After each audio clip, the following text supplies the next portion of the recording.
ঝিনাইদহ 4 আসনের সংসদ সদস্য আনোয়ারুল আজিম আনারের যেসব অপরাধ তথ্য আসছে সেগুলো তদন্তাধীন বলে জানিয়েছেন আওয়ামী লীগের সাধারণ সম্পাদক ওবায়দুল কাদের। সকালে রাজধানী তেজগাঁওয়ে ঢাকা জেলা আওয়ামী লীগের কার্যালয়ে নবগঠিত যুব ক্রীড়া উপকমিটির সদস্যদের পরিচিতি সভায় একথাই বলেছেন তিনি। ওবায়দুল কাদের বলেন, আনারের বিরুদ্ধে যেসব অভিযোগে তথ্য আসছে তা ভারতীয় সাংবাদিকদের দেয়া। 3 বারের নির্বাচিত একজন সংসদ সদস্যের বিষয়ে আগে কেন সংবাদ হয়নি এমন প্রশ্নও তুলেছেন ওবায়দুল কাদের। সংসদ সদস্য কলকাতায় মারা গেছে, তাকে হত্যা করে ইনভেস্টিগেশন কমপ্লিট হওয়ার আগে আমরা তো বলতে পারছি।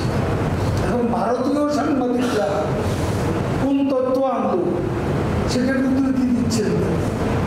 আপনারা তো এই দেশের না, সে যদি অপরাধী হয় সে অপরাধটা আপনাদের অনুসন্ধানী